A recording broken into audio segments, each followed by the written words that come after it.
as a founder, you need to be able to sell. And again, I've been on so many calls with so many founders who are explaining their business to me, and I must be honest, I'm falling asleep. They've lost me after 10, 15 seconds. It's boring, there's no enthusiasm, and one of the big things when you're thrown into a startup at the deep end is you learn to sell. You learn the right signals, you learn how to talk to people, how to communicate, how to sell. That's a huge skill that you miss out on if you jump straight into consulting or you jump into an analyst role and you don't know how to sell, because accountants sell, lawyers sell, founders sell. If you can't sell, you can't get very far. Welcome to another episode of Big Risk Energy. On this podcast, we talk to an amazing range of people. And we talk to these people about risk. Risk they've taken in their lives, risk they've taken in their careers, when they paid off and when they didn't. And on today's episode, I'm blessed to be joined by the one and only Alex Roei. Alex, thanks so much for coming on. No, thanks for having me, Roei. Really appreciate it. So Alex, you have been with Connected for how long?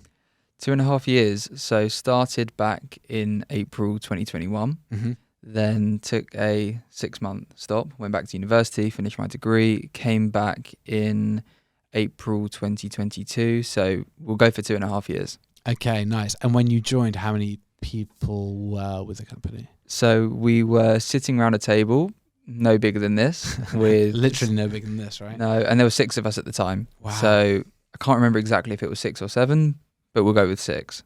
Love that. Okay. And yes, the business has 10x'd in terms of headcount over the 2.5 years, which is great and really, really exciting. And I think we talk about risk. I think you had such a fortunate situation in that the business was exciting enough where you knew that actually going back to university was a decision you had to make.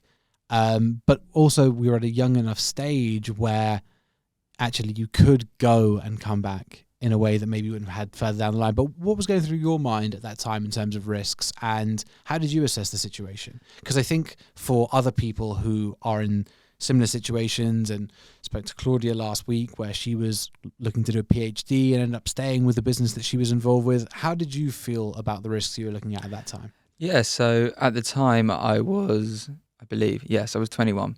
So still at university, deciding what to do. And I was in a really fortunate position that I went to a fantastic uni, one of the best in the world. And everybody on my course was going into, not necessarily venture capital, but they were going into finance. They were all looking at traders, analyst positions, etc., Goldman's, Barclays, the like. And at the time, for me, it wasn't necessarily the route that I wanted to go down. And I don't know, I didn't really want to go down a corporate route. Mm-hmm. So came into Connected, and it was very, very early. And the risk for me at that point was, well, I've still got to go and finish my degree at a great uni, great course, great people around me. Do I go back and put everything into my degree and go through the application process for every finance company in the UK? Or do I trust and put my trust into these 6 people I'm sitting around a table with, which is a huge risk? And I took the risk. And never applied for another job. So throughout that whole 6-month period where I went back to university, I never applied for another job, was dead certain on coming back. I could actually remember the conversation we had sitting on one of those benches in Huckletree, discussing when you come back, the business will be much bigger, there'll be more opportunity, but there's no guarantee. It's a huge risk. So the decision I faced was, okay, well, do I do the sensible thing and probably apply for a couple of jobs and go down that interview process? Didn't want to do it. Wow, it's really interesting, and I actually hadn't appreciated that. So that's great to hear, and it is interesting because I remember having a conversation with you where I said, "Don't drop out of uni, don't even consider doing it," because at that point we were 6 people around a table, right? Yeah. The risk profile for me to advise someone on was too high, and I didn't think it was the right thing to do to be like, "Come on, stay," and I don't think, to be fair, you're any worse off for having gone back in terms of your position within the company. Do you know what I mean? Like, I don't see that at all. But now we've had situations where we have had people drop out of university where, it feels like a very, very different risk profile. Not to say it's still not a risk, of course. It's a huge, huge risk. But no, I completely remember the advice you gave me at the time. And also, checking up with me throughout the time that I was there. Mm. You know, I was getting constant messages, not constant, but every couple of weeks. How's it going? Don't come back unless you Yeah. put everything into it. Make sure you do well. Don't take the easy option, because the job was there. Yeah. So for people my age in a position, they might do internships whilst at university. They might have a job lined up. That can change. That can change at any moment. So taking that risk so far has really worked out for me, worked out extremely well, better than I would have thought, if I'm completely honest. But it's a risk you should take precaution with. Yeah. And what would you advise university students who listen to this and they are weighing up the options? You know, they've probably got a big student loan for the most part. They've, you know, got a lot of anxiety around that. And you can go into the city, you can go into a corporate career where you're probably going to clear that loan a bit quicker. What would you advise them? So obviously I do have friends, you know, my age, and you would have as well, that went into that background, went into the city working 6 a.m. till 8, 9 o'clock at night. A massive factor in me wanting to come back to Connected and wanting to work in a startup environment is how much I enjoy it. Probably the freedom that I get and the lifestyle that I get to have with it. I'm able to work very well with very good people without having to sell my soul. And I think that's something that more people around my age need to start doing more, is actually taking a step back, especially when we're looking at mental health crisis at the moment. Take a step back, look in the mirror and say, are you happy? Is this going to make you happy? Would you sacrifice 5-10 grand a year to be happier? And that was the decision I certainly made, you know, not going into trading, finance, etc. Made that decision, very, very happy with it. So that's the advice I give. Just make sure you're happy, whatever you do. And I think it's a really interesting one as well. And a lot of people now, my age, 31, where a lot of them made the decision to go down the super corporate route. And for a percentage of them, amazing decision. And the way that they have excelled in those corporates and probably the money they're making now, like, was probably a really great decision for them. However, for everyone who did make it and still there after 10 years and smashing it, there's 10 people who after 4 years, they were like, I can't keep doing this. And I feel already starting to feel burned out, and maybe they're not progressing in the way that they thought. And it's actually at that point where I think it can be very painful, because then it's like you're starting a new career at 28 or having to reassess things at that time. Whereas in many ways, joining a startup, you're going to have that balance, you're going to have that longevity, and it's sometimes much more transferable because the amount of things that you're doing. I mean, you've touched every single area of the business, had great experience within every single area of the business, where you're not necessarily a box within a small vertical, which you would have in a corporate environment. Yeah, and me and you both know better than most people, if you join a startup around a table with 6 people, the likelihood is that 2.5 years later down the line, this conversation between yourself and myself isn't happening. That's very true. Those businesses, percentage-wise, majority will not last 2.5, 3 years. So it's a massive risk. So this isn't a case of shouting from the rooftops, don't go corporate, join a startup. But if that risk does pay off, it's very, very lucky. Yeah. But you're in a very fortunate position. Look at the conversation we're having. Look at the conversations we have on a daily basis. The company headcount, as you mentioned, has 10x since I've joined. But because of the opportunity that I took and the risk that I took, I'm in a really fortunate position. Yeah. And it's interesting. I wonder, with grad schemes, are you able to take a year out? Because I think I'm trying to think about like the ideal scenario. If you could have the chance to go and work for a startup for a year, and really early stage on, where you can get involved with everything, to then understand, well, which part did you really like? And be like, well, actually marketing spoke to me in a big way, or sales spoke to me in a big way. I think that's such a great crash course, like a taster course of all the different things that you might do in a business, and be like, yeah, that really speaks to me. There's no better way than learning than by doing. So now we're at a point where we do take on placement students. We'll take them on now for a year at a time. But because the organisation has grown so much, it's not rigid. You still have the opportunity to learn and do different things and explore different departments, but it's rigid in the sense that if someone is brought in as a marketing intern, a sales intern, they will most likely be doing that job 90% of the time. You join a company with 6 people around the table, you do marketing, sales, legal, tech, you get your 2 pence in every which way. Yeah, absolutely. And for you, does the startup journey eventually lead to founding something? And obviously, you deal with our entire startup community on the Connected platform, so probably no one has more exposure to such a breadth of startups and such a volume of startups than you. So I think, again, this is just leading on to risk, but with me personally, I speak to probably over the course of the last 2.5 years, I'm going to have a rough estimate of over 2,000 founders. Yeah, I'm sure. Of which the majority are stressed. The majority haven't slept for a week if they have kids. Yeah. Imagine trying to do that as well. So Yeah. I think if I was ever going to do something for myself, which is certainly the plan, I don't think I would go down the tech startup route. Now, I'm sitting opposite you, who's done that twice, but I don't think personally that I could do it. I think you need a very different mindset, because a tech business is very different to any other business. I was actually having this conversation with my dad last night. So we were talking about his business. He sells beds. I'm not plugging, but he sells beds. And if you need a good bed, Alex is absolutely the man for you, yeah. But it's profit. Mm-hmm. So you'll buy something for £100, you'll sell it for £200. And I was talking to him about Uber, and we're listening to a podcast about Manchester United, about how companies take on so much debt and lose so much money and don't make a profit. He couldn't get his head around it, no matter how many times I explained it. And growing a tech business is incredibly difficult, and it takes a completely different skill set. So probably from speaking to over 2,000 founders, I would say don't launch your tech business unless you actually have an idea of what you're doing. And no one really does. Yes. No one does. You learn as you go, but you have some idea of what you're doing. It's interesting. And I think the Manchester United point is a really good one, where people are saying they're turning over this much money, 600 million revenue, and they're just about turning a profit, right? But I think a lot of it is because they don't want to pay tax, right? The further you can stay away from being super profitable, the further you can stay away from paying tax.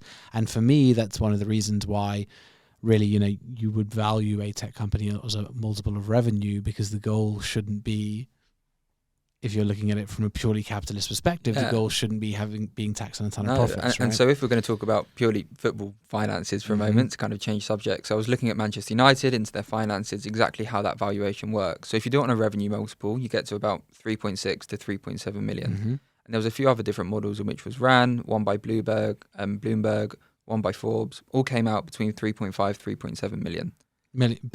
Billion, sorry. Right, yeah, cool. But the bids are coming in at 5, Yes. 6, and that's not enough. So when you get into the world of tech, you get into the world of valuations, things start to get very different from any other industry. And I think you need to fully understand that industry if you do want to enter it and you do want to have a tech company grow and scale. It's a different skill set. It's a different mindset and a different skill set. Yeah, 100%. And it's one of the things that we're so passionate about with Connected, which is trying to educate the community around the realities of what that means. Because the thing is, for anyone who doesn't know, we're talking about businesses which are striving to be capital-backed, investor-backed, whether that's venture capital, whether that's angel investors. And therefore, if you're doing that, you're creating an organization of two halves. You're creating an internal organization, which is your team members, your customers, all the things which are business facing, let's say.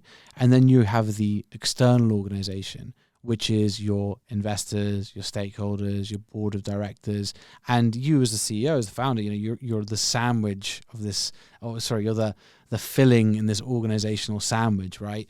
And building a great internal business, customer, product, all those things there, does not necessarily mean you have the skill set or the understanding on how to manage your external organization, managing your shareholders, what's important to them, how are you going to be able to present yourself professionally so that they trust you enough in the first place to invest, that they continue to trust you enough to reinvest and be on your side, et cetera, et cetera, et cetera. And just as you said, those skills are not intuitive.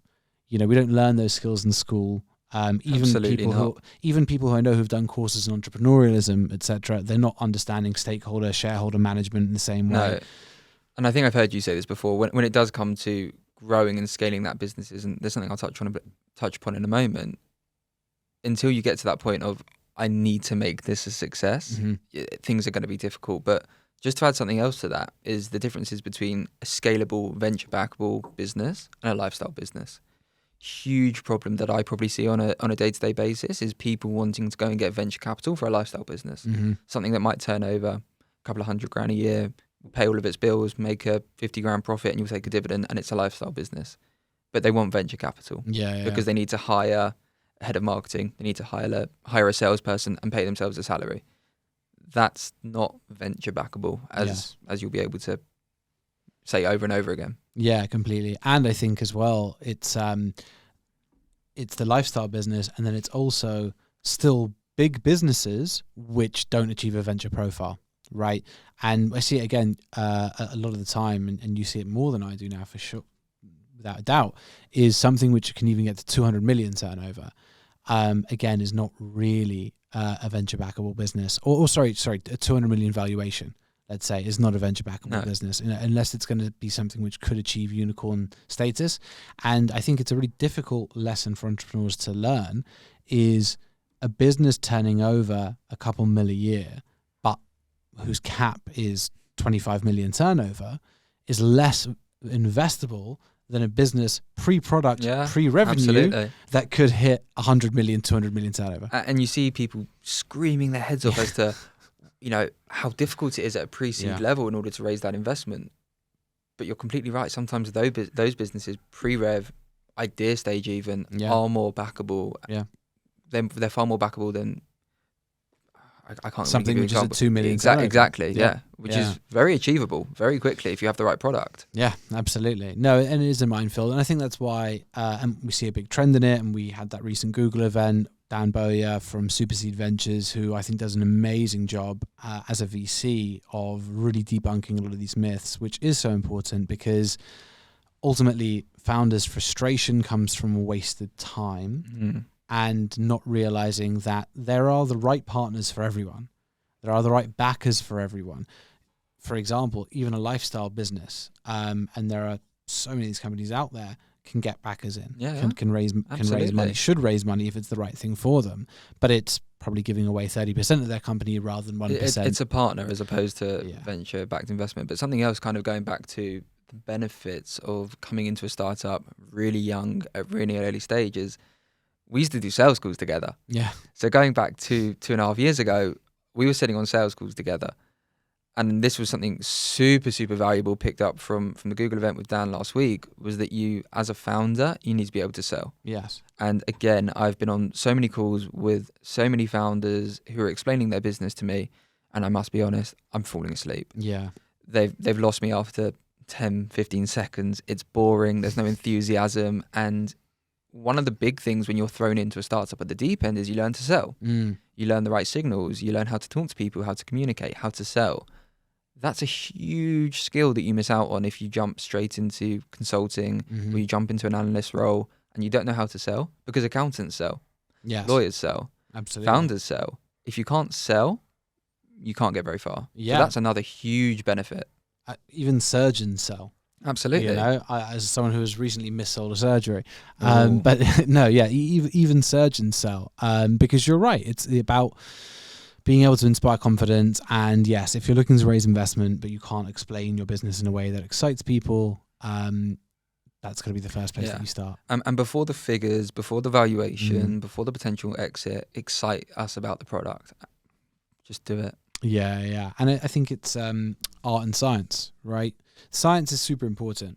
The market size stuff that we're talking about, understanding how venture works from a returns perspective, that science is critical. But no one's ever going to invest on the science. They're going to invest on the art, which is the founder market fit, the narrative, the passion. Because, and for founders listening to this, why is that important? It's important because if you can't sell me as an investor who has X amount of money to spend and has already assigned that money to be spent with these types of businesses, then if you can't convince me, who's got that pot sitting there, how are you going to convince the best talent in the world to leave their job and come and work with you? How are you going to convince the best customers who have got 50 different software companies that they can go and work with, for example? So yeah, it does start with a sell. And talking about selling and selling your vision and getting the right people and the top talent on board, how we met was an introduction through somebody advising you at the time. Yeah.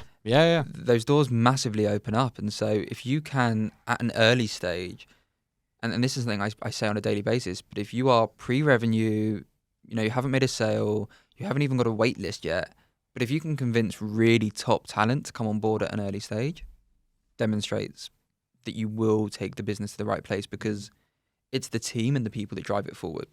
When I joined Connected, there's 6 of us. I can name names, but you know who's around the table.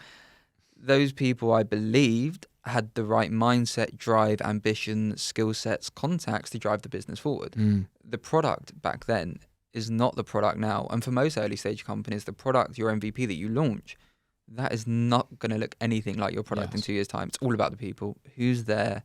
Who's going to drive it forward?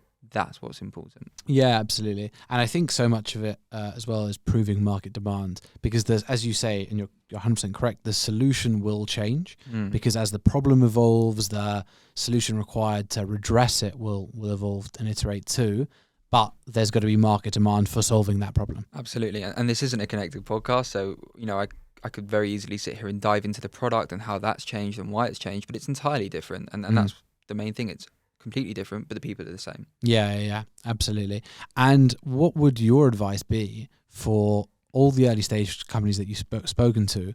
What are the themes that you see running consistently through the ones who do then go to raise that capital and who do go on to grow businesses which become interesting? Yeah, it's a shame the answer that I'm going to give, because I'm not going to give an answer that's, from a book.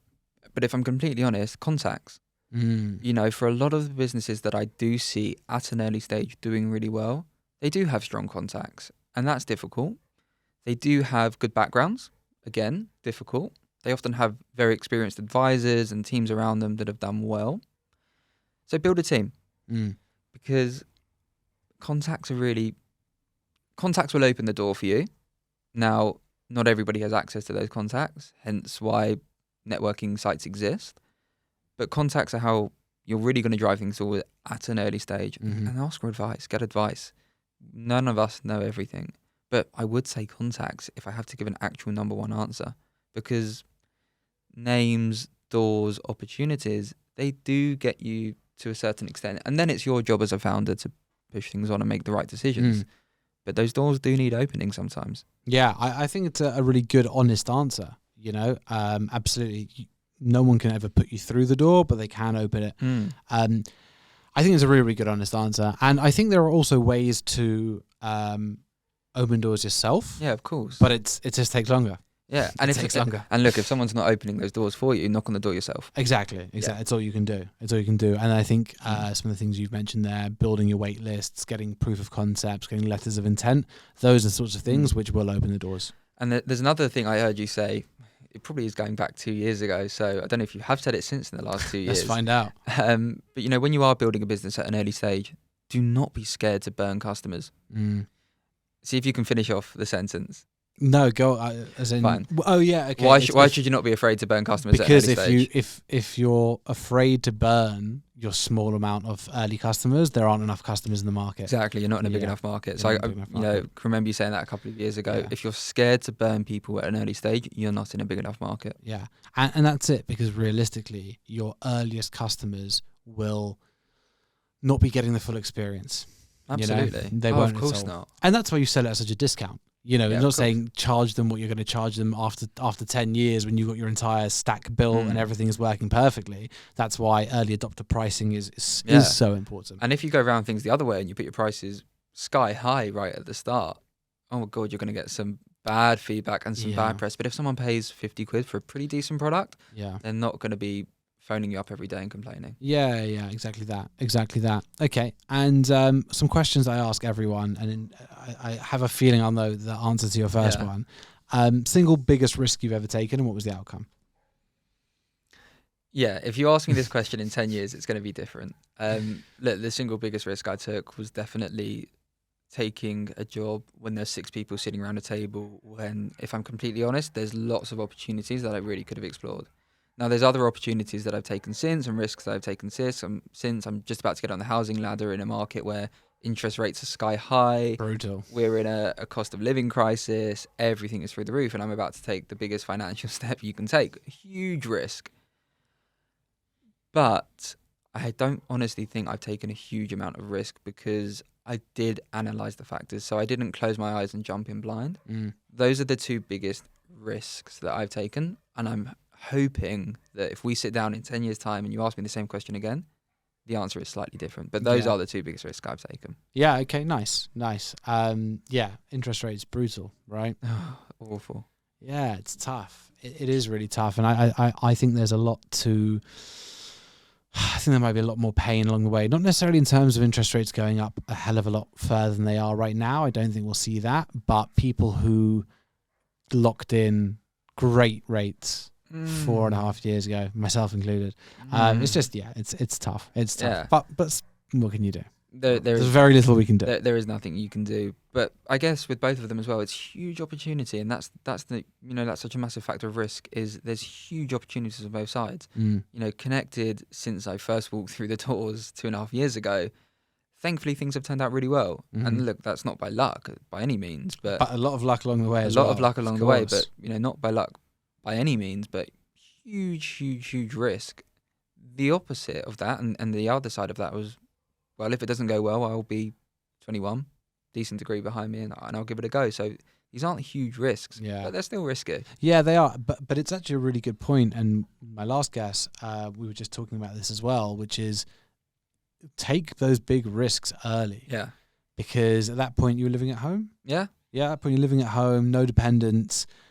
You're 21. Yeah. If you lose 6 months, you'll be okay. And we can sit on the other side of the table. We are both young, but unfortunately you are considerably older than me. Thanks. And you can tell me, I'll take the risks. You're young enough to take them. If you take them when you're 40 and you've got kids and you've got serious mortgage, maybe don't take them. At 21, 22, university student just coming out, take the risks. Give it a go. What have you got to lose? Yeah, I agree. And it's funny because I don't know how I will assess the situation at 40 with kids and what my advice would be.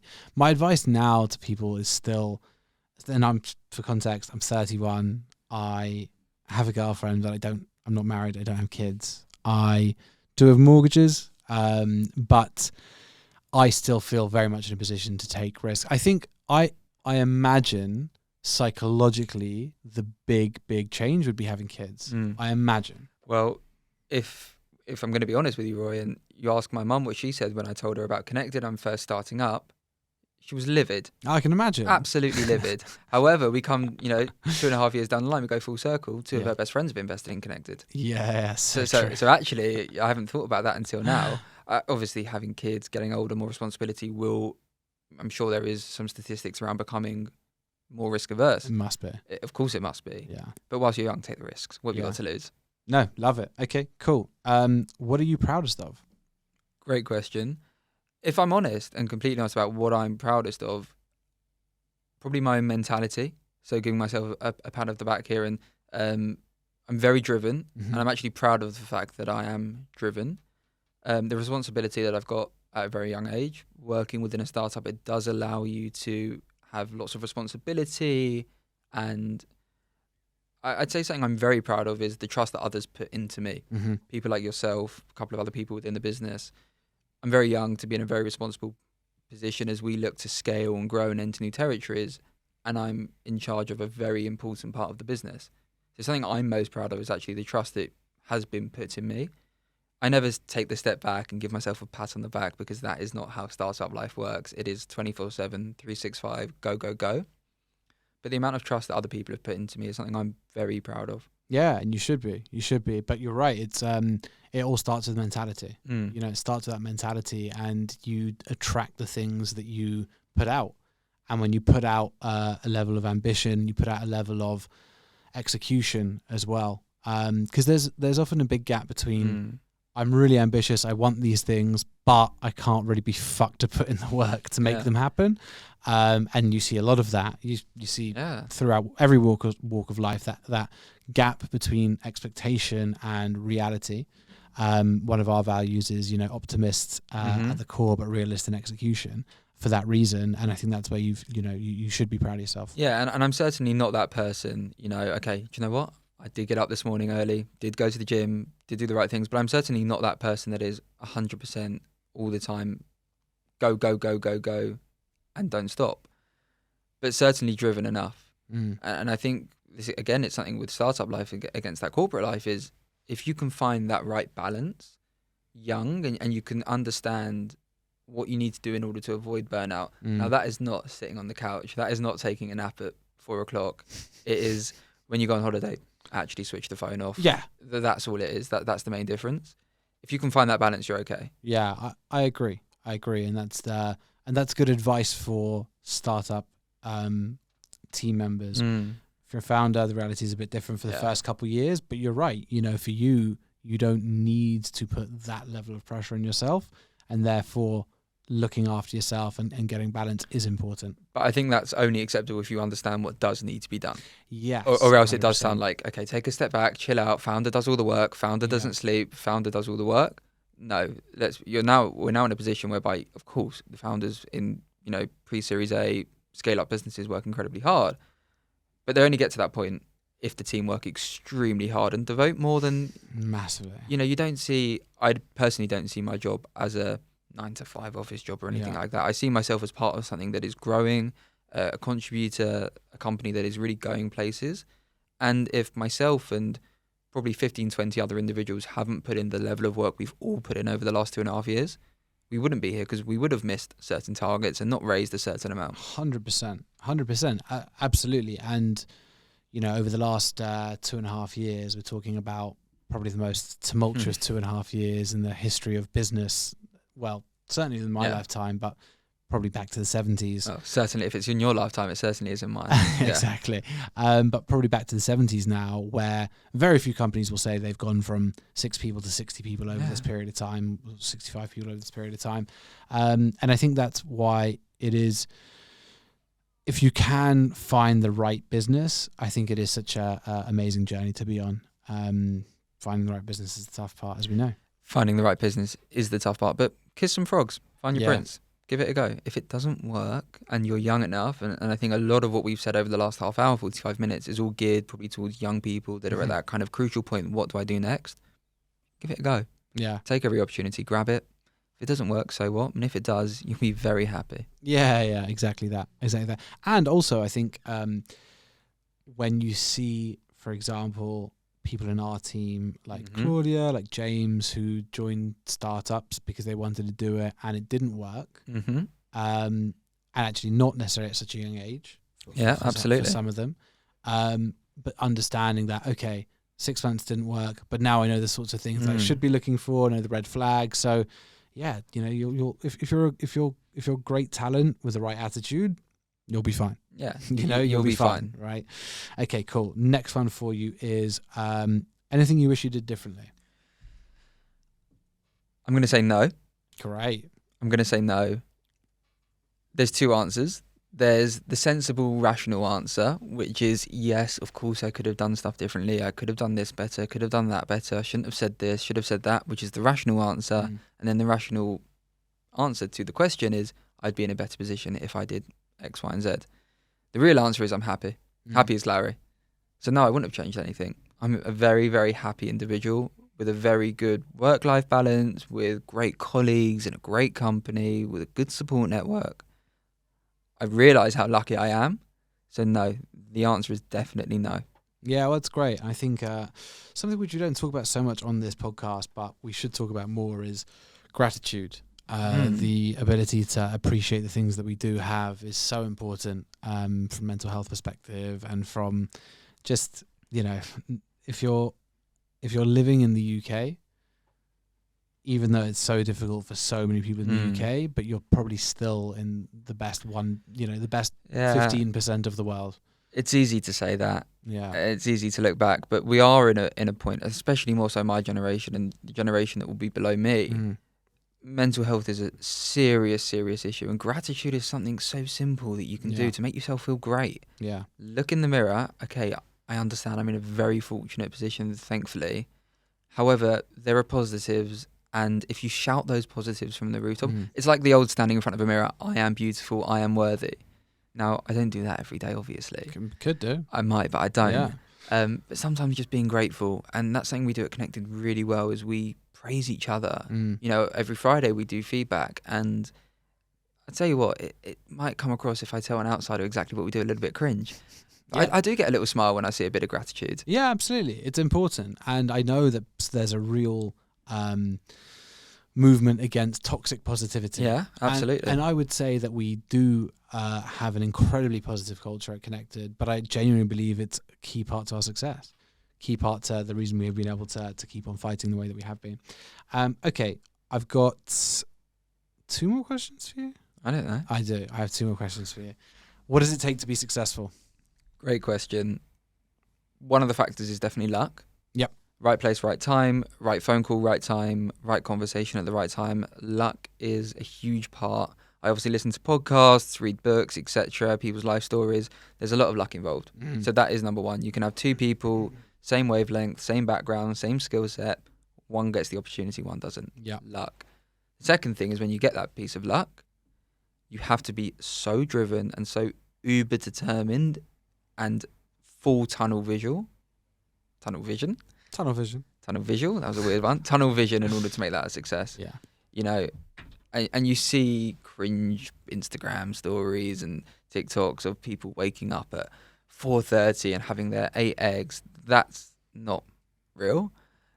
It might be for some people, but that's not real. But you have to be extremely driven and determined to be the best you can be, to be better than your opposition, than your competition. Tunnel vision, luck, and taking your chances. Mm-hmm. Yeah, that's great. Okay. And also, just one last thing. Yeah. Don't be afraid to get punched in the face, and get punched in the face a few times. Not physically, but although sometimes that too. Yeah, that might help. Yeah. But, you know, for example, if you've never cold called someone, cold call people. Okay, you will get rejections, you will build a thick skin, and you'll be able to go into any conversation and talk to anyone. Yeah. So resilience is probably what I'm trying to get at. Resilience, tunnel vision, and luck. Yeah, that's a really, really great way of putting it. It is a really great way of putting it. I think, that the luck is the frustrating one for people, right? Because how do you build luck? Now, Simon Squibb, who we've had on the podcast before, one of the things he was talking about on that podcast is how do you create luck? And he has a really interesting theory on it, which is by taking risks, ironically. And it could be bad luck or good luck, but that is how you create luck, because when you're playing it safe, the luck doesn't really come into it, right? Because the luck, how's that luck going to manifest? If you're sitting at home and you're not pushing yourself out there, that luck's not going to come to you. So know there's what an I mean? argument Yeah. of making your own luck and creating your own luck. Yeah. Still doesn't mean you get it. No, of course not. Of course not. And then sometimes you will just have a crazy situation where luck does come out of nowhere. And again, could be good or bad. You know, it could be an injury that you weren't anticipating, just bad luck out of nowhere, right? These things do happen every day. Okay, cool. My last one for you is, it's funny because most people I ask this to, I'm asking them to go back like 20 years. And I'll go back 6 months. It's like going back 6 months. 15-year-old Alex walks in the room right now. What are you going to tell him? That's still 8 years ago. Still 8 years ago, fine. Nearly 10. But, 15-year-old Alex, what would I tell him? 1, lose the weight earlier. Oh. A 15-year-old Alex was chubby. So, how because I've gone through my weight loss journey. Nowhere near as much as you, but I was on the chubbier side. So lose the weight earlier, number 1. What do you reckon you lost? I know I've definitely lost 2 stone. Oh, you lost 2 stone? Okay, it's not the 7. 2 stone's good. Yeah. But yeah, just lose the weight a bit earlier. But if I had to tell 15-year-old Alex something, is that God knows what will be in 10 years' time, but you'll be all right. Don't stress. Don't panic. Don't lose your temper, because that's been a bit of a problem of mine in the past. Don't lose your temper. Keep calm. Don't be too anxious. You will be okay. That's great. And I can tell you now, having known you for 2.5 years, I would never have thought of you with a temper. So there you go. You did some good work there. Where can people find you? Where can people find me? LinkedIn, Alexander Rose, not Alex, although we've been going for Alex. So LinkedIn, Alexander Rose. That's probably the best place. If anyone wants to have a chat about anything founder related, growing your business, scaling up, then get in touch with Roei probably first, but myself as a second best option. Amazing. Thanks so much for coming on. Thanks, Roei. Appreciate it. Thanks for watching the episode. And if you haven't subscribed, please hit subscribe below so that you can support the podcast and we can keep on bringing you amazing new guests.